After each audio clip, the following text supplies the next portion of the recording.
الجزائري خانز داك قادر داك توتو دابا ساعه فوقاش ما حل شي لايف كيطلعوا، يعني كيطلعوا متعمدا في شي مواضيع اللي ما كتهمش للجزائريين.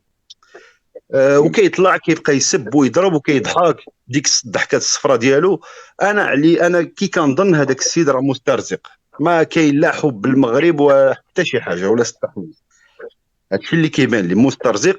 علاش مسترزق؟ بطريقه او باخرى، حتى ولو يعني ما كاينش شي جهه اللي مثلا كتدعمو في البلاد ولا ما نعرف، كيسترزق باللايفات وبالهدايا. راه كيجيب البارح سمعت واحد اللايف في واحد الفيديو قال لك راه كيجيب ما بين 15 و 16 الف اورو في الشهر غير ديال التيك توك. راه هذا استرزاق. هادشي اللي هذه هي المداخله ديالو. ما عرف واش تتفقوا معايا فيها ولا. شوف هذا كيبقى كل واحد هذا الموقف ديالو الشخصي. الاخوان ما نعموش، هذا عطى موقف، الاخ الاخر عطى موقف، وهنا كيبان لك المغاربه كيفاش كيفكروا. كاين اللي كيأثر عليه هنا، كاين اللي كيقول سعد هنا ما مزيانش، وهذا عادي جدا. والاختلاف في الاراء لا يفسد في الود قضيه. ناخذ صلاح الدين باش نمشي للماروكان. عندي واحد تفضل صلاح. ممكن واحد كلمه 3 دقائق زيد عطينا كلمه الاخرى. لا عطيني كلمه الاخرى ديالك. غير حاجه اللي شي واحد يقدر يجاوبني عليها، علاش يعني السلطات ما تاخذوش معاه حتى اجراء؟ هذا ما يقدر يجاوب على حتى شي واحد هنايا، لان هادو ماشي سلطه، هذا شعب بحالهم بحالك. تحياتي لك. ولكن نضرب وصافي دابا انت دوزتي الميساج ديالك. هادو راه غير شعب بحالهم بحالك، تا هما راه بحالهم بحالك. صلاح الدين تفضل. السلام عليكم. مرحبا بك. بخير. الله يبارك فيك اخي. شناك صلاح؟ الله يحفظك اخويا. والله لا اله الا الله. يلاه كنت كونجيحتينا في السبليون، يلاه دخلنا خويا، مشينا بدلنا شويه وتسالينا شويه. والله الا ما انا مفقوع، والله الا نفقعت طراري بغات الدواء. صلاح الدين بغيت ترضيه. لا زوينه خويا. صلاح الدين بروموسيون. انا نوصيكم والله الا كاين دي بروموسيون ديال العربيه 30 اورو فيها سيمانه في برشلونه ولا كذا، انسان فابور بحال مشيتي لاكادير في الكاره صاحبي. مزه زوينه عنده الفيزا مفتوحه.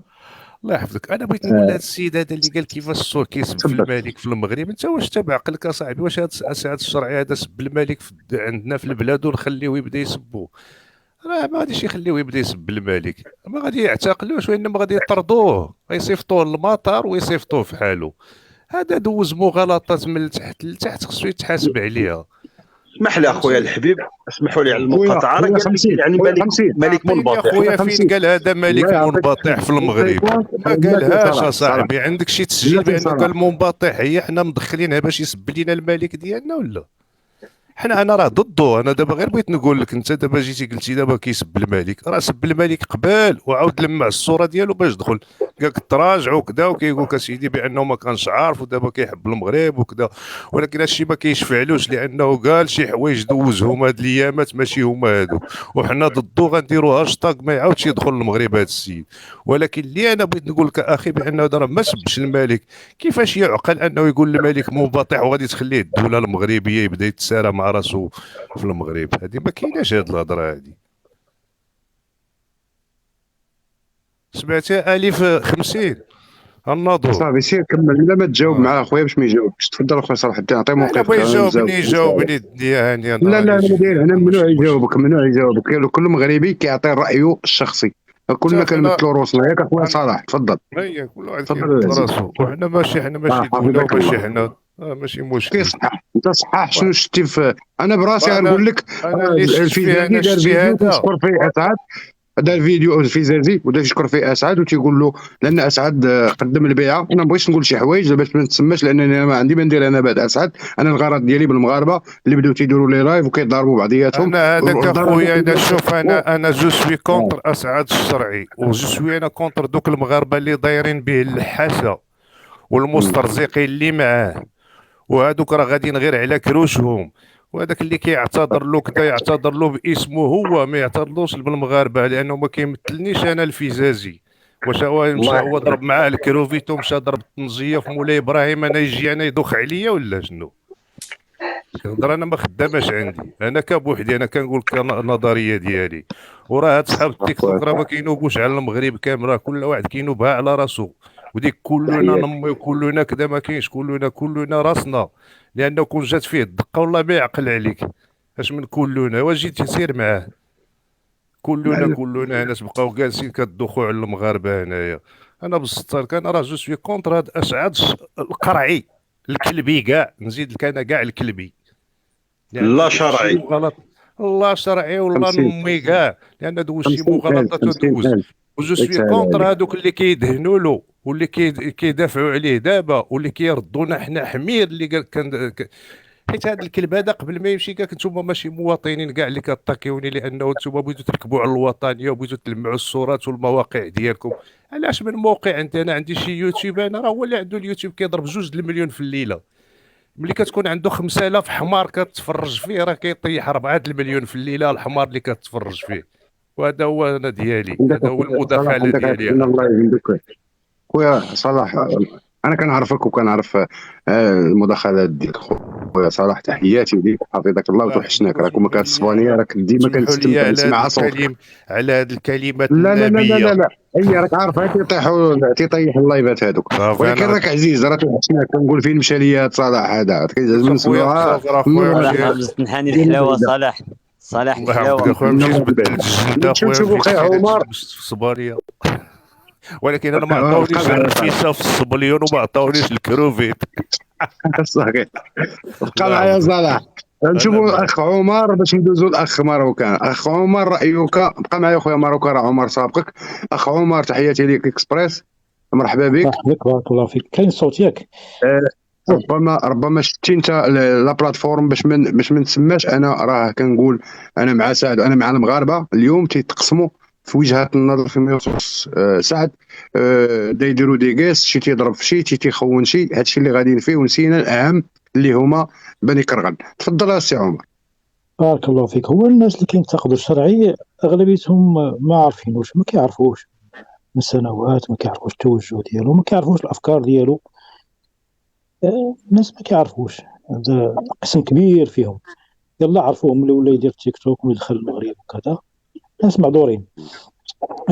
وكاينه قضيه اخرى اللي كاين واحد شويه ديال الحسد، كيبان لهم الناس ترانات كيدوزو، كيبان لهم كادوات، كيبان لهم كذا. كاين واحد النقد شويه بحال هكا، خاصه واحد الناس اللي كان كيبان لهم انهم كيخدموا المغرب فهمتي، وكيتسناو بحال شي مقابل ولا كيتسناو شي حاجه. ملي بان لهم السيد كيجلس مع بكيران وكيجلس مع وريد وكذا، قال لك انت جيت واحد شويه ديال الغيره ونحقهم غيرو فهمتي. هذا النوع حتى هو كاين، الناس اللي كينتقدوا. كاين واحد النوع من الناس اللي ما عرفتش كيقول ضربتني غير على الملك ولا كذا، زعما لاش يقول على الملك، لاش يقول على التطبيع. الانسان حر يقول اللي بغى. خوتي المغاربه الله يجزيكم بخير. جيت كشي كاين باش حر يقول اللي بغى. الله يجعل في الشوارع المغربيه ويقول انا ضد التطبيع وانا يقول ضد الملك، حقه يقولها. راه كاين الاف الناس ضد الملك في المغرب، ما كاينش غير هو، كاين مغاربه ضد الملك وضد الملكيه، موجودين في الشوارع المغربيه وفي الازقه وفي الوظائف العموميه وفي الخاصه وكل شيء، حقهم يقولوا. ولكن كاين الامور الاداريه فهمتي، ما يمكنش انسان تقمعه في التفكير ديالو، خليه يقول اللي بغى. هذا هو اللي كاين. كاين شي ناس كيبغيو يديروا راسهم وطنيين اكثر من فهمتي، اكثر من شي وحدين كيبغيو يديروا راسهم بوليس هنا في التيك توك، شي وحدين كيديروا راسهم بوليس، شي وحدين كيديروا راسهم خازنيه، شي وحدين ما عرف فهمنا ماهمش نهائيا كاع. هذه راه بلاد الحريه فهمتي، بلاد الحريه. اسعد الشرعي دخل عند المغاربه قال لهم انا مزوق فيكم، غادي ندخل واخا نموت خلوني ندخل المغرب عندكم. دخل المغرب، شاف المغرب.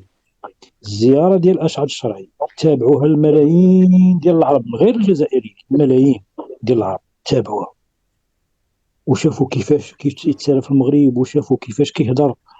اسعد الشرعي قبل دخول المغرب ماشي هو اسعد الشرعي اللي دخل المغرب. السيد ولا كيقول انا كان بايع الملك محمد السادس. قبل عام كان كيقول العياشه، كيعير العياشه نتحداكم العياشه، وكيعير ولا يقول انا عياشي. سبقوه المغاربه، يسبقوه. كانوا اللي يقول انا عياشي عبر الله، يقول انا عياشي وبايع صاحب الجو. وصبروا لهم واحد العام باش غادي يولي يقول عاوتاني من بعد. على العموم كلام طويل. انا كنتمنى ان اسعد الشرعي مازال يزيد التعجين ومازال يزيد التخبز، كنتمنى ليه دعم 100%. دابا عنده الدعم 1%، انا كنتمنى تعطي لي الدعم 100%. وكيفاش؟ كنتمنى ان دار لي واحد منصه خاصه يولي كل مره مثلا يجيب الرئيس ديال القبائل، يجيب الناشطين ديال القبائل. نتمنى انه اسعد الشرعي تعطي ليه كل الامكانيات الماديه ديال الدوله المغربيه، ويدير واحد اللايف في واحد سنه كامله خاص غير الاراضي التونسيه المغتصبه من طرف الجزائر، المساحه ديالها. هذه فكره براون، انا معاك السي براون. راك عزيز هذاك النهار كان مشيتي وخليتينا. لا طحت اخويا، طحت ما بقيتش رجعت. علاش؟ يكمل السي عمر، شوف يكمل السي عمر ويدخل الماروكا عنده مداخله وخالد وانت معاك، وعاد نعطي المغرب اليوم، لحقاش المغرب اليوم دار مداخله ورجع. لا ممكن تمتعني بهذا الاستثناء، لان كيأذن عندنا الفجر، غادي نعطي غير كلمه للسي عمر واخا والسي عمر يكمل، وغادي نستند الماروكا نطلبوا منه. راك عارفني انا السي براون، ماروكا 10 ثواني 10 ثواني. مروان تعطيني دقيقه. الاستاذ ديالنا وعرفتي هاد براون الاستاذ ديالنا براون هذا ديما كيقول لي طلع لي اخي صلاح، ما طلعتكش هاد المره براون. ديما عمر بقى معايا اكسبريس راه محتاجين. بارك الله فيك، شكرا سي صلاح. انت وخالد نستأذنوا خويا براون راه مستعجل. صافي الاخوان نعطيو المداخله ديالو. شفتي كل شيء انا بلا ما نعاود لك السي براون، انت تبارك الله عليك. لا عاد دخلت، ولكن عرفت الموضوع لان سبحان الله. انا نقول لك العربيه، انا ما تيهمني، انا ما يهمني، انا ليس باسعد الشرعي. اليوم الا شتي مجموعه المنصات ديال المغاربه تقسموا ولاو تيضاربوا بعضياتهم، تيتخاونوا بعضياتهم فيما يخص هذا السيد هذا. غير دوره شت، انا ما كنديرش بحال هذا البوتوت، راك عارف حنا الطريقه اللي كنستعملوا هنايا. ولكن شوف، حتى اذا تناولت الاشخاص تناول الفكره وليس الشخص. لا الفكره ديالو، لا تناقش فكرته. نعم سنناقش الفكره، غير اسمع لي. وكاين الناس كتثالث معاه، وكاين الناس مع الاطروحه ديالو، وكاين الناس اللي ضد يعني الطرح ديالو. عادي جدا، حنا مغاربه فينا اللي باعوا وفينا اللي ضد. ممكن تعطينا انت تصور العام؟ عادي جدا. انا شوف، انا لن اخوض في مسار السيد الاسعد كما تناولنا عن السي ولد المملكه، باكثر ما غادي نتناول الفكره اساسا اللي وصلت حتى ولا كيناقش اوضاعنا المغربيه. ماشي مشكل، نحن عندنا رجال يناقشون، ولا جاء يناقشون قضايانا المبدئيه والاساسيه والرئيسيه والمصيريه، عندنا رجال. ولكن اذا جاء رجل عربي وناقشها بمنظور يعني يؤيد او يعارض باسلوب اللي هو لبق، ليس لنا مشكل. لكن عندما يصل شخص الى المستوى انه يناقش البلاغ ديال الديوان الملكي اللي هو كيخرج على المؤسسه الملكيه ويصرح في بان السياسه الخارجيه هي من اختصاص الملك دستوريا، ياتي هو ويناقش تصريح حزبي انفلات يعني خرج اللي سقط سهوا، او تصريح غير مسؤول غير محسوب لا النتائج ولا الابعاد، ويجي يناقشوا على انه يؤيد بن كيران ويقول للمغاربه انا اعرف اناسا في المغرب يعني قامات وهامات، وصل الى درجه انه لم يعد يعني يحدد فكره. بارطاجيو اخوتي، بارطاجيو. تفضل. انا اللي جيت انا لن والله لا الومه يا اخويا القاسم، الوم المغاربه عندما يصعدون من قبل، عندما صعدوا وسمعوه يتشبت بمصطلح التطبيع الذي لم يكن هذا المصطلح لم يكن نهائيا قبل 77. يعني ما كانش يعني عنده علاقه بالقانون الدولي او العلاقه الدوليه. هذا المصطلح اللي خاص يعرف اسعد الشرعي هو من صنع الثوره الايرانيه لاستثاره الشعوب، لانها هي تدعي دائما الخصام، داخله في خصام وخصام تاريخي مع اسرائيل، وادعته الاحزاب الاسلاميه في مصر عندما قام يعني السادات في كامب ديفيد بما يسمى باتفاقيه السلام. هذا الاسم، هذا المسمى القانوني في العلاقه الدوليه، اتفاقيه السلام، الارض مقابل الارض او الاعتراف، سيناء ما سيناء. لكن بعدها تم اقحام هذا المصطلح يعني تضخيمه وشحنه عاطفيا وسياسيا لكي تكون هناك ردة فعل من الشعوب. وانا لست مع يعني الفكره كفكره، لكن التطبيع كمصطلح ليس هناك تطبيع اصلا. اسعد الشرعي كانوا يناقشونه في هذا الباب، ليس هناك تطبيع كمصطلح قانوني او داخل في علم السياسه او في العلاقه الدوليه. فبالتالي عندما تاتي للمغرب وتصر على أن المغرب يطبع وتقول أن الملك بشرا. نحن نعلم أن الملك بشرا، لكن أنت تناقش فكرة وتريد إيصال معلومة على أن الملك يخطئ، والخطأ مورود، لكن هناك ليس خطأ في العلاقات، في إعادة العلاقات مع إسرائيل كدولة تجاريا أو من حيث يعني السلاح، من حيث التصنيع في العسكري. هذا شيء يعني مخول لأي دولة تعمل معاهدات اتفاقيات مع أي كان. الجزائر تتفق وتعمل معاهدات مع واتفاقيات وشراء السلاح من روسيا من زمان لما كانت مثل الاتحاد السوفيتي، لم يلومها أحد. لماذا بالضبط يصر الشرعي على تضخيم كلمة التطبيع، وكأن المغرب سبحان الله الوحيد الذي يوضع في خانة ما يسمى بين مزدوجتين مرفوضة، يعني لغويا واصطلاحيا وحتى سياسيا. التطبيع ليس اجتماعي يا أخي. شوف التطبيع، حتى إذا فرضنا سلمنا بكلمة تطبيع، أهو تطبيع يؤثر على الأعراف، يؤثر على العقيدة، يؤثر على الملة؟ لا، هناك اتفاقية سميتها أنت التطبيع، لكن شوف الصبغة ديالها، هي سياسية، هي تجارية، هي عسكرية، ليست لا. وحتى المغرب ليست به سفارة حتى تتكلم عن التطبيع.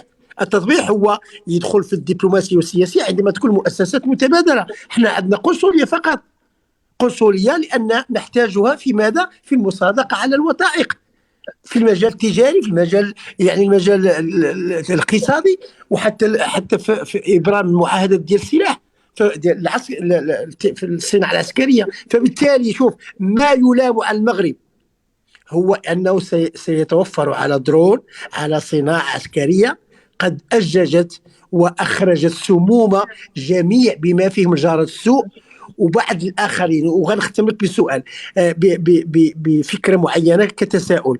يا أخي، عندما تحاور مع القاسمي، أنا في عالم افتراضي، المفروض عندما يتكلم القاسمي، هذا تشبيه سامحني، عندما يتكلم الأستاذ القاسمي، حتى لا أقحمك اسم هذا الشخص، هذا لازم أن نتساءل عن الخلفية دياله، عن الإيديولوجيا، عن الأبعاد، عن من وراءه كشخص أو كمؤسسة. لا يهمني أنا، لأني هنا لن في رمضان أو شعبان لن يعني أستعمل ما يقال في الجانب الديني ديال سوء الظن إن بعض الظن إثم، وإنما سأستعمل سوء الظن من الفطن. نحن في مجال سياسي وليس في مسجد.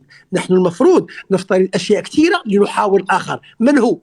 كيف أتى وتسلق هذا السلم حتى وصل ليركز على المغرب، وقد بدأ بالنقاشات على السعودية وعلى اليمن وعلى سوريا وعلى بعض الأشياء اللي هي، وكان يتناولها بشكل فكاهي، حتى انتقل إلى أنه إعلامي سياسي وغير من السياسة، والآن يناقش، أختم لك، يناقش القرار ديال اللي خرج من الديوان الملكي. اسمع في مسألة الجرأة، أنه ضده ويؤيد القرار الحزبي. فبالتالي من هو أسعد الشرعي؟ هذا السؤال، من هو حتى يصل إلى مناقشة قضايانا وقراراتنا السيادية المنبثقة من المؤسسة الملكية التي يحترمها الكل. فبالتالي هذا السؤال، من يسمح له للكلام ويدعي أنه يعرف ناس في مستوى عالي وناس في يعني من هذا؟ من كيف تسلل إلى المغرب؟ جئت زائرا، مرحبا فيك.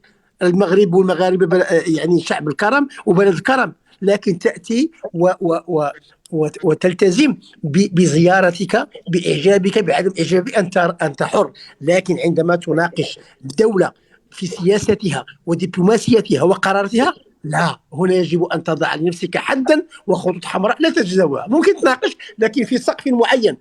هذا السقف احنا مغاربة وما كنوصلوش ليه. كيف وصلت له أنت؟ هل بدخولك إلى المغرب؟ هل بالسماح لأشخاص يصعدون إلى لايفاتك ويشجعونك ويطبلون؟ نعم، إذا كنت تناقش لا بأس، حتى الليبي يناقش، حتى التونسي، هذا شأن شمال إفريقي وعربي وإسلامي، لكن في حدود اللباقة وفي حدود الاحترام وفي حدود مراعاة خطوط الحمر التي تمس خاصة الرمز ديال المغاربة اللي هو المؤسسة الملكية. فبالتالي يجب أن كما نقولوا احنا تتكلم وقيس، ما تبقاش غير على عواهنك. أخذت حرية فائقة، أخذت حرية يعني فتحت باب على مصراعين فقط في المغرب. هذا هو السؤال، من هو ومن أعطاه هذه القيمة حتى وصل لمناقشة القرار الملكي الصادر عن الديوان الملكي؟ هذا السؤال. مؤخرا يناقش، يعمل مقارنة بين القرار الحزبي ديال حزب العدالة والتنمية وبين التصريح ديال الخطاب ديال اللي خرج من الديوان الملكي، خطاب ملكي في هذا الصدد ديال انه التطبيع شان ان الامور يعني العلاقات الخارجيه هي الشان يخص بدستوريا يخص المملكه المؤسسه الملكيه. فمن اعطاه هو هذه الجرأه وهذا يعني كما نقولوا مثلا الجرين لاين، الخط الاخضر، حتى يعني الضوء الاخضر حتى يتكلم في امور تتجاوز حتى نخب سياسيه ونخب مثقفه في المغرب. هذا سؤالي انا. صحيح. شكرا اخ براون. انت معنا. نشوف الاخ مروان. تفضل سي مروان. انا ساذهب للصاله ان شاء الله وارجع عندكم. شكرا. مرحبا سي براون. مرحبا. ها هي الاولى. السلام عليكم. انا السي قاسيمي، انا السي براون، انا جميع الاصدقاء اللي في الجيت الفوق واصحاب التعاليق. بالنسبه للاخ براون، الكلام اللي قال هو فيه واحد خفف عليا واحد الكلام بالنسبه للمقدمه، وخفف عليا واحد الكلام بالنسبه للختام، وفادني في النقطه ديال المصطلح ديال التطبيع. كنشكرو بزاف. بالنسبه للاسعد الشرعي، غادي ندير واحد المقدمه هي الاولى عاد ندخل ليه هو. بالنسبه للمملكه المغربيه، جلاله الملك عندما اعاد التواصل مع دوله اسرائيل اعاده على اساس قرار دوله. نحن لا نعلم ماذا هنالك في الكواليس. جلاله الملك هو الذي يعلم، هو مستشاريه. لاننا عندما في عهد الحسن الثاني الله يرحمه رحمه الله عليه، حنا ما كنا عارفين والو، ولكن تبارك الله يرحمه كان ملم بزاف ديال الامور حنا ما عارفين عليها والو. شنو كيعني هذا الشيء؟ هذا كيعني باننا حنا ما نقدروش نعطيو واحد القرار، حيت حنا ما عندناش كما كنقولوا له ديتاي، الامور اللي هي المليمتريه كاع ما عارفين والو على بالنسبه للسياسه الخارجيه وبالنسبه للسياسه الداخليه، المنافع والاضرار. كاين الكثير مما يقال. اصحاب القرار هما اللي كيعرفوا، مما يعني ان الانسان يراه كان وطني خاصو يصطف وراء جلاله الملك. هذه اولا باش نكونوا واضحين. حيت بالنسبه لهاد الاتفاقيات اللي داروا بيننا وبين اسرائيل وامريكا بدات كتسهل لك بزاف ديال الامور بالنسبه لصناعه ديال الاسلحه، بزاف ديال الامور اللي تطورات بزاف. حيت اصحاب القرار في البلاد عندنا هما اللي ملمين بالامور والمخاطر وبزاف ديال الامور. غادي نجي بالنسبه للاسعاد الشرعي. انا قلت هذا الشق هذا بالنسبه لجلاله الملك، غادي نجي بالنسبه للشق ديال بالنسبه للاسعاد الشرعي. الاسعاد الشرعي هو واحد الشخص براغماتي بزاف. نعطيكم انا واحد المثال، اكزومبل هو ساهل بسيط. كيف ما كانت كدير فرنسا مع الجزائر ومع المملكه الشريفه، هو كيحاول ايكيليبري وفي نفس الوقت ياخذ المصالح ديالو. نعم ابتزاز. واش فهمتيني؟ ممتاز. بواحد الطريقه براغماتي. ها هو كياكل معاك وخطر كيبرد هذا وكيمشي مع الاخر والعكس صحيح. ولكن المغاربه طريقه الجزيره من اسرائيل، حنا راه امه. المغاربه خصهم يكونوا واعيين بهذه النقطه هذه. النقطه هذه بالتحديد. هو من حقه، ماشي غادي نقول هو نقول لك الخبز الاعلامي، ولكن هو اللي كيوكلوا الخبز السوق، وهذاك الله يسهل عليه. انا ما نحسب حتى شي حاجه، سواء الله يجعله يربح حتى 100 مليار في الشهر، سوق هذاك لا يهمني. انا اللي كيهمني هو هاد الامور هادو اللي غادي يجي شخص اخر ويبدا يبروفيتي كما كانت كدير فرنسا بين المغرب والجزائر. نهضر معكم بكل واقعيه، ماشي غادي نقول لك لا الجزائر اعداء ولا هذه لا، نطرف هذا الشيء. انا كنشرح الصيغه ديال واحد الشخص كيفاش هو كيشوفني وكيشوف النظام العدو ديالي. هذه هي الخلاصه اللي نقدر نقول انا.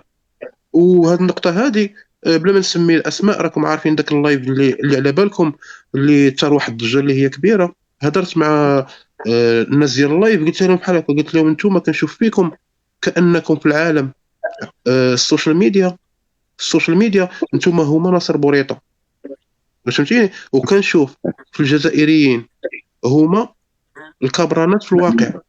وكنشوف اسعد الله الشرعي كنشوف فيه بانه هو فرنسا، مما يعني انه يسير هذا وذاك من اجل عدد المشاهده واللايفات والاسترزاق بالشعبين، ليس بدولتين فقط. بشعبين. هذا هو الميساج اللي غادي نوصل، اللي بغيت نوصل شكرا لكم. خويا. وشكرا بالعكس لكم. مروان، هذا الجمع هذا نيت باش نجمعوا مجموعه ديال التحاليل ونشوفوا وجهه النظر. وتبارك الله المغاربه راه ماشي ساهلين ولا يستهانوا بكم. تبارك الله عليكم. تحياتي السي خالد، تفضل. السلام عليكم اجمعين. اخي لانه لقى الماده الدسمه، هذا اسعد الشرعي لقى الماده الدسمه، علاش غيهضر وكيدير الى خويا صالح، الله يحفظك. انا معك خويا صالح.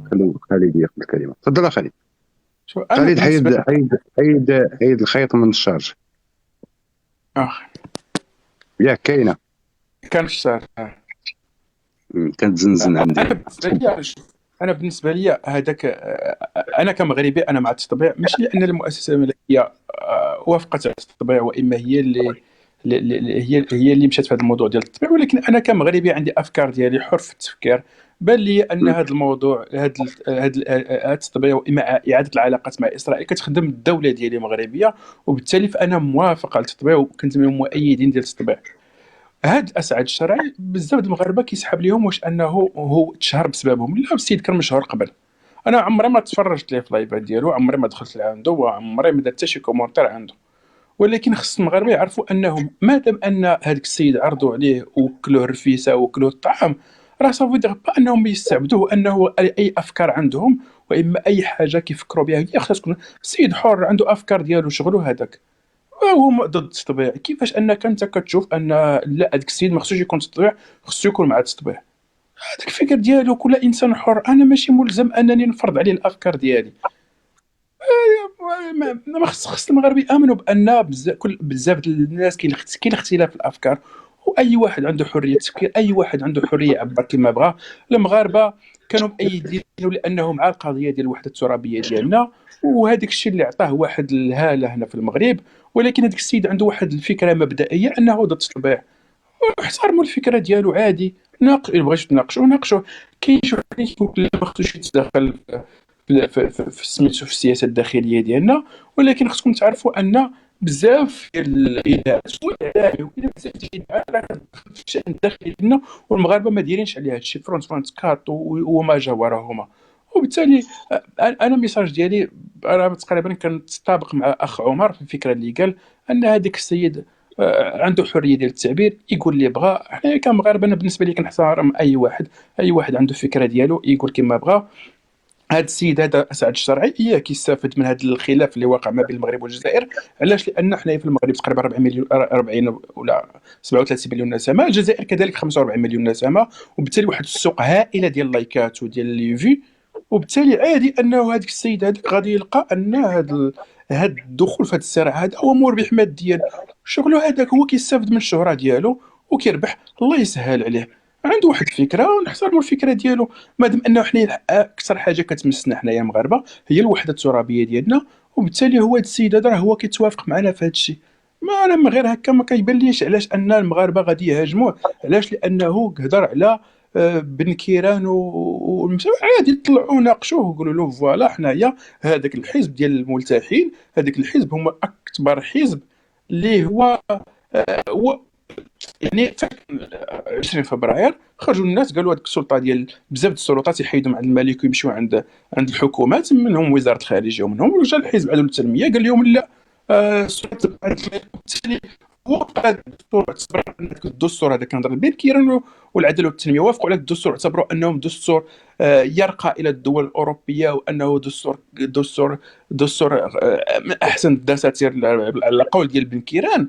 ما يجيش دابا ينافقنا يقول لك لا راه حنايا ما موافقينش على التطبيع. لا، انت منافق. حنايا ضد العداله والتنميه لانهم منافقين، لانهم هما اللي كانوا في الحكومه واليوم هما اللي الرئيس العثماني هو اللي الحزب ديالهم ديك الساعه العثماني هو اللي مشى في هذا المشروع ديال التطبيع، هما اللي وقفوا ضد 20 فبراير. وبالتالي ما يجوش ينافقوني انا كمغربي. وشكرا، اسمحوا لي الا خديت الوقت بزاف. شكرا. بالعكس السي خالد، عندك 3 دقائق ديالك المغرب اليوم، تفضل. السلام عليكم جميعا. تبارك الله عليك السي القاسم، بارك الله فيك. المداخلة ديالي الثانية وفي الحقيقة فيها واحد المفاجأة، لأن كان عليا ضروري نشوف الإخوة أشنو قالوا باش نعاود ندخلها التدخل، صوتك راه ناعس من الداخل، ناعس اخويا. والله الا فرحتينا بلي قال لك المفاجأة صاحبي جاب لنا شي بسطيله غادي يعشينا كاع المغرب اليوم. سي صلاح الدين، سي صلاح الدين ما يتكبر، عادو سي صلاح الدين عادو ما يتكبرش، خصو يقدم واحد الاعتذار، وهذا الا ما كان شي واحد مرحبا نقدموا هذا الاعتذار، مرحبا لا من قدم الاعتذار، مرحبا نقدموا التدسو. بارك الله فيك، بارك الله فيك، ماشي غريب عليك السي صلاح الدين. مرحبا. المهم عاودتي السي صلاح الدين راه مشكله ديالنا، خصك تعرف مغرب اليوم، مغرب اليوم، مغرب اليوم، مغرب اليوم. نعم المداخله ديالك الله يعطيك الستر. الاخوان راه تصنتوا الناس اللي في التعليقات، ما يكونش خطاب ثنائي. تفضل سلامتي ليك. المشكله انا نعطي يعني واحد البحث بسيط، ولكن من خلال واحد سميتو لقيت يعني كاين هناك صفقه ما بين طرف ثالث، لا هو مغربي ولا هو كابراني، مع جناح منشق على الكابرانات الذين يحكمون الجزائر، لان اكتشفوا واحد المعادله خطيره، وهذه المعادله بعدتهم على التوازن العربي وخاصه في الشق المجتمعي. لان لاحظتم هذه الايام ولينا كنشوفوا واحد الفئه جديده كتظهر على السطح، لا تقل همجيه على التبوني اللي كان تيسب المغاربه وتيسب الملك وفي عدد من المنصات. ولهذا الاستهداف راه ما غادي يكونش الصعاد الشرعي، الاستهداف راه غادي يكون حتى الابعد من الصعاد الشرعي، غادي يكون حتى لواحد الناس مؤثرين، وحتى الا غدا من غدا واحد بغى يحرضنا على السي القاسمي غادي ما تفاجئش منها، باش نكون واقعيين وصريحين. لان راه وصلت الحده اليوم، حتى الوحده اليوم طالعه كتهدد المغاربه، كتقول لهم الى ولاد الام المغربيه عندها كتبكي على ولدك الا جات، يعني وهي وضعت نفسها مكان السلطات المغربيه. وهنا الخطوره، يتوصل بنادم الا انه يوضع نفسه مكان السلطات المغربيه والعداله المغربيه، ويوضع نفسه هو مكان الحكومه المغربيه، ويولي يشرع واللي تخطف واللي كذا والى اخره، دفاعا عن موقف ضد التصعيد الشرعي. وهذا هو الخطير في الامر. ولهذا والمشكل عاوتاني الاكبر ان في هذه الفئه المعارضه للتصعيد الشرعي او هي ضد التصعيد الشرعي ولات ما كتحترم حتى الحد الادنى من عقول المغاربه، وهذا هو الخطير. والانسان المغربي في حد ذاته حتى الا كان نديرو سيدي في مصلحتنا، انا هاد السيد هذا ورقه نحسبوها محروقه، ولكن الا ندافعنا حتى نصادروا عقل المواطن المغربي وهو في حد ذاته عنيد، اذا هنا ترتكبوا الخطا الكبير. لان خص اللي يبغي يكون ضد ولا معاه يكون يحترم عقول المغاربه، لان المغاربه ما ترباوش بسياسه القطيع، وهذه هي النقطه اللي خص الناس تعرفها. لان ملوك المغرب احترموا الناس احترموا الانسان المغربي وقدروه وداروا فوق راسهم. وعندما قال صاحب الجلاله رحمه الله اني اريد مملكتي ان تكون اجمل جمهوريه في مملكتي، كان يقصد الفكر النظيف، وكان يقصد العمق النظيف لكل مغربي في ممارسه حقه، لا سواء في الديمقراطيه او في الدفاع عن الوحده الترابيه او في كل مناهج الحياه الاجتماعيه. والسلام عليكم وسمحوا لي على المهم. بزاف ميساج روسي وميساج مزيان اخويا، برافو عليك باسل. باسل ميكنا عليك، تفضل باسل. لا معاك باسل قاسم نخليك على خير. نسيت اخويا مروان، شكرا على المداخله ديالك. الله يحفظك اخويا، الله يحفظك والله يحفظ الجميع. انا دابا اخوان باش تكونوا عارفين حنا كنديروا غير فيلم. بلاتي شكون اللي طلع معنا يسكر المايك؟ كون باسل اخويا سكر المايك هذا اللي طلعتي دابا سميتك ايشابوس. اشبوش سكر المايك، اشبوش حبس المايك ديالك، حبس المايك. هيا حبس المايك. كتسمعوني الاخوان؟ دابا ما كتعاودش الهضره، انت كتعاود عندي الهضره لشي واحد مسينيالي. لا شي واحد الصوت واش عندك مزيان، الصوت مزيان عندك. الاخ قاسم انا وقيلا اللي بسينيالي كيسينيالي ولي واخا انا كتعاود الهضره. شكرا خويا مروان. هاي الاخوان الله يحفظك. واخا تفضل شكرا. الله يحفظكم الخوت، الله يحفظ الجميع. اشو هذاك قاسم واش داك اللي داير سفيان ما تعاودش تطلعوا هذاك راه ما غيفيدنا بوالو. هذاك الجزائري الكلب هذاك. لا ممنوع يطلع شي جزائري هنا، راه قلت لهم قبيله هنا ما كيطلعوش عند الجزائريين. ما شكون اللي برافو عليه. كان كيهضر المغرب اليوم ما بغيتش نقاطعوا. لا سفيان ما بغيناش يبقى هنا كاع. لا شوف هذا بث مباشر مغربي محض، غير هما تيصدعوا راسهم. راه كنت الدراري بغاو يحيدوا التعليقات قلت لهم غير خليوهم. بلاتي يا الاخوان. شوف هذا عندك مشكل. سكر انت المايك اخويا. شتي هذا عنده مشكل. سمعتوا الاخوان؟ هذا البث هذا راه ما تيقصدوش به اساس الشرعي، باكثر ما اننا كنحاولوا نجمعوا اللحمه المغربيه، نشوفوا الاراء تختلفوا ماشي مشكل. المغرب اليوم دوز ميساج مزيان بصح، لان الاجهزه ديالنا والدوله ديالنا راه ماشي سهله، راه كتساهم في امن واستقرار اوروبا وانتم عارفين هذه المساله. انا بوجهه نظري انا بغيت نجمعوا اللحمه، بالتالي ما يجرناش هذا النقاش اللي كنشوفوا في البثوث اللي هو اصبح يعني تيشكك حتى في الوطنيه بعض المغاربه. راه اللي مشى مع هذا راه كذا، راه اللي مشى العكس. هذا اللي خصنا نحذيو منه. مي كتشوفوا ايمن صلاح الدين سكر المايك اخويا. واخا اخويا شوف صلاح الدين راه من عندك كيوقع لي المشكل. واش كاين صداع عندي انا ولا عندي؟ انا نكمل. عندك نكمل المسائل، نكمل الكلمه ديالي. كتشوفوا امينه حيدر وكتدور بديك الشرويطه وكتخلي تابلت وكتنقل وكتهز الطياره وكتمشي وكتنزل يعني في فرنسا، وكتمشي للبرلمان الفرنسي وكتجلس مع المعارضه وكتمشي لاسبانيا وكتعاود تدخل. فهمتي؟ بالتالي كيبان لك المغرب بلد الحريات وبلد الانسان. ولا الاخ اللي كان عطى رايه في التطبيع وهذه ما بغيتش ننزلوا، ولكن عندما صحي انا اخي وبدا يتهم الاخوان الصهيونيه هبطوا. احتراماتي لكم، لان هنايا حنا كنحاولوا نتبادلوا وجهات النظر ونحاولوا نطفيو داك سميتو ونقلبوا على حلول باش نرجعوا للمكان اللي كنا فيه النهار الاول، اللي هو الدفاع عن الوحده الترابيه، الدفاع عن المراه المغربيه من خلال ما نقدمه في مواقع التواصل الاجتماعي عادي جدا. حنا ما عندناش سلطه.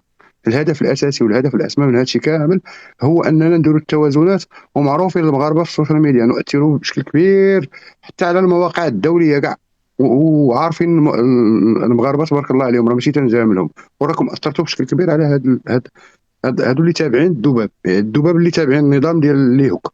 فهمتي؟ ماشي الجزائريين بصفه عامه، مي اللي تيتقاضاو واحد الاجر باش يضربوا يعني المراه المغربيه والمقدسات ديال المغرب، واش عندهم نقاش يعني جاد واللي يقدروا يمشيو مع المغاربه فيه. بالتالي كيمشيو غير النقاش العقيم واللي تيدي قصف المحصنات. شكرا بزاف. غادي نشوفوا باسل باش نعاودوا نعطيو الكلمه للاخ اللي جا من الرباط. باسل تفضل. ربما انا كنت كنتمنى من الشخص اللي طار نقاش التطبيع خلاف كان ديالنا معاه هو انه لا يحق لشخص ان يتحدث باسم الشعب. راك الواحد كيعبر عن رايه وكيدافع عن مبادئه، ولكن باش تجي البث وتقول الشعب المغربي، هذيك هنا نختلف وهنا لا نحترم النقاش سوف نقاطعك. كل واحد كيعبر عن رايه رغم اننا نختلف، انا وصلاح او انا وخالد او انا مغربي اليوم او انا براون، كيبقى الاحترام بيننا سائر. بلا ما نقاطعك اخي باسل، انا اللي كنت كننظم، انا جاوبته وعاودت جاوبته، ومنين بسل هبطته. بالتالي انا من اسير القس، انا اللي كنحترم الاراء ديالكم كاملين وكنعطي كل واحد الحقيقه الوقت ديالو باش يقدر ولكن انا هو خويا راه تهمني غير رد عليه لان عندما الانسان تيجاوب الاخر، لا دابا نعطيك حقك تهضر، ملي تيجاوب الاخر والاخوان جالسين راه تيوقع واحد المشكل في البث. هذا هو راك عارف اخويا باسل.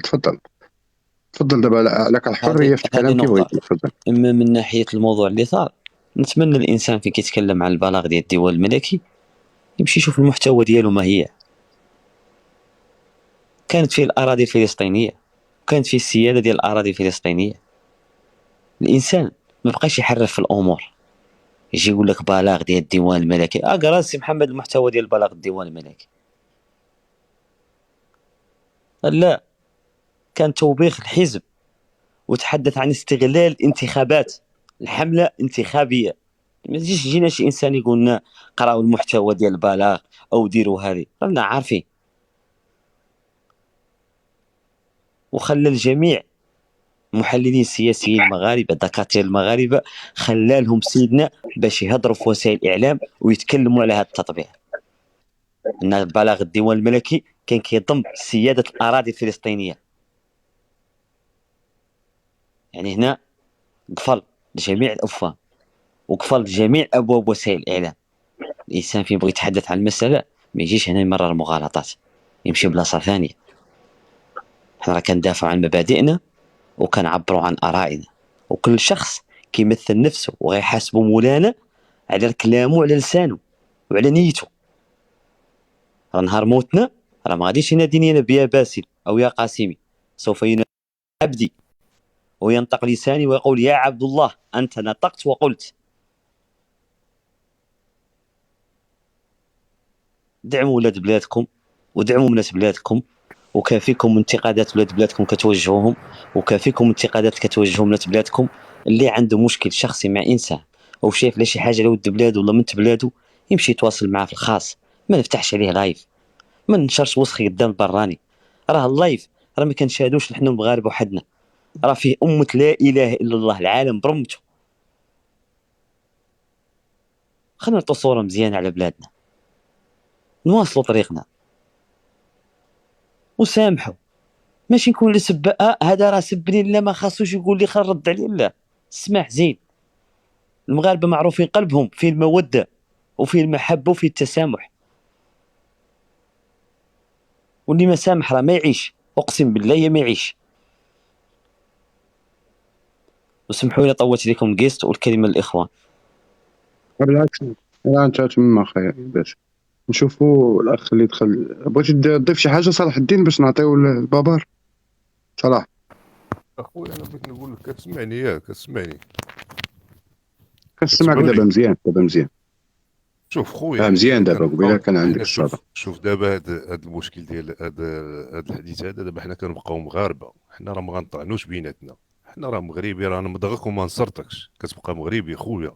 ماشي عليك انت صلاح، راه كاينين بوتوت، ماشي عليك صلاح، راه كاينين بوتوت داروا كيطحنوا بعضياتهم، كيطحنوا بعضياتهم، وغادي توسع هادشي، غادي يولي دابا ما يبقاش اسعد الشرع، غادي يخرجوا ناس اخرين. دابا هذاك راه دابا زرع الفتنه، وغتبقى الفتنه. هذا هو الخطير، هذا هو اللي كنهضروا عليه اليوم اخويا صلاح. حنا دابا صافي، حنا دابا من هنا واحد اليومين غتجمعوا، غادي تنسى هذا الاسد بحال ما عمرو داز هذا الاسعد الشرعي، وكل واحد يتجه للجهه ديالو ويدير البت ديالو ويهضر في داكشي فاش كان كيهضر كيما كنا في الاول، وكل واحد الواجهه ديالو بلا ما تبدا شي تيري في شي.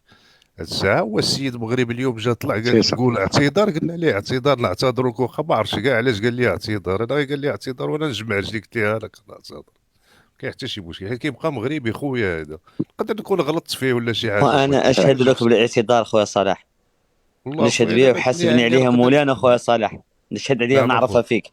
حاسبني مولانا الكلمه، كنشهد لك بانك تقدم الاعتذار. باسل خليك اخويا باسل خليك، يعني كتبقى مغربي خويا وصاحبي، نقدر نكون زربت وغلطت فيك، ونقدر بعد سميتو، ما انه الانسان ضعيف، حنا ماشي ملائكه. الشيء اللي كاين انا والله ما عرفت دابا علاش قال لي قدم الاعتذار، انا قدمته ليه يعني، كيبقى مغربي خويا وحبيبي. لا ماشي غادي يضحك معاك، ماشي لا ايوا انا نردو باش ما يقولكش راني طلبت منه على ال 5000 اللي نعطيهم بوحده، معليش دياله ماشي عليه ما هضرش معاه هو كاع. لا انت واحد قلتي 5000 حمار، ما شكون؟ لا هذوك اللي كيمشيو يتصنتوا ليه، اللي قلت لك اللي كيمشيو يتصنتوا ليه، هذوك هما اللي كيدعموا وكيمشيو يلوحوا له الهدايا وكذا، هذوك اللي قلت لك. هلا انت منهم؟ واخويا ما منهم، طلبنا منك وصافي. والله انا ما عمرني مشيت له اللايف ديالو. لا غير ربما كاينين الناس كيكونوا صلاح، ربما كيكونوا ناس صلاح عندهم هذه المساله لهذا نحاولوا اننا نخرجوا ونزيد معلومه اخرى، والله ملي كان عنده هو كيدير اللايف في خلينا التيك توك المغرب ما كان اليوم عندي لا انا تكسر، دابا ولا نقاش ثنائي. صافي انا راه قلت واحد لك تفضل اخويا صلاح باش نعطي لبابا اخر كلمه ديالك. سي قاسمي، واحد انا التوجيه نعطيك بابا. قبل كل شيء، واحد التعليق شويه مريب انا اللي شويه. كنوجه، ماشي انت بلاتي، بقى معايا بلاتي. تفضل صلاح بغيت كمل نوجه باش غير نعطي لبابا. الانتباه ديالك لواحد الحاجه وصافي. بغيت نوجه انتباهك لواحد الحاجه اذا كان ممكن. واحد السيد في التعليق سميتو يوسف راه مخلي كل شيء، مخلي الافكار مخلينا كاملين ومركز مع باسل. راه ممكن اذا كان ممكن يعني تبلوكي يكون احسن. حيدوا له الستيلو صافي، حيدوا له الستيلو. واخا فين هو سميتو يوسف. سميتو اخويا بابل يوسف هذا. انا غادي نصاوب ليه الضربه دابا. تفضل اخويا تفضل. كنحاولوا اننا نعطيو حريه للناس باش تعلق بكل اريحيه وهما تيبسلوا. تفضل اخويا صلاح باش مرحبا اخويا. انا قلت لك ديك 5000 حمار اللي قلت لي، حيت غادي يكون ما فيهاش غير المغاربه، هذيك راه مخلطه. سير.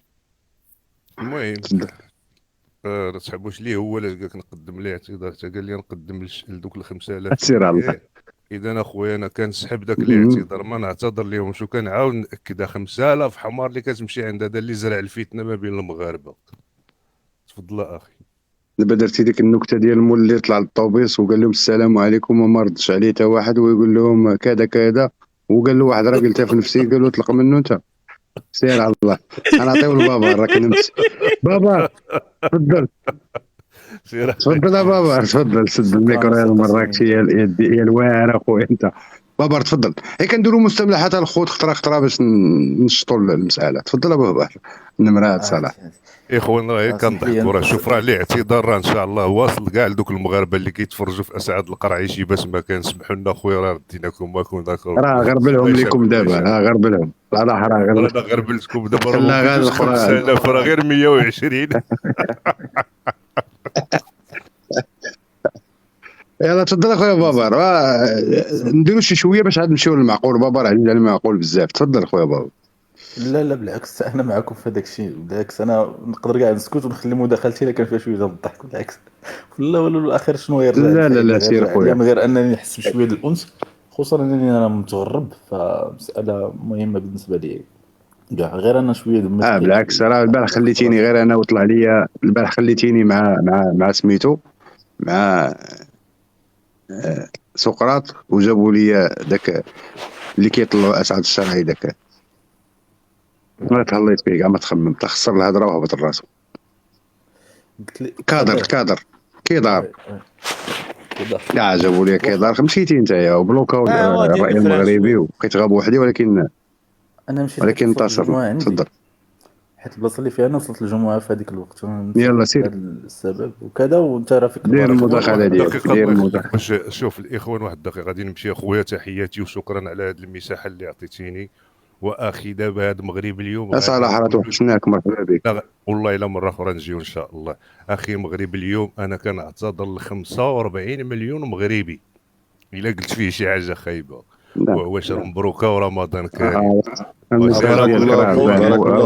تيك توك بلا بيك راه بلا نكهه، راه عندك نكهه خاصه خويا صلاح الدين. راه كنضحك اخويا مغربي، راه كاين ما عارفنيش، حيت تعرفني راه غتهضر. انت هو كنور ديال المسطيله. انت هو كنور ديال المسطيله. صلاح منا اختار بلا بيك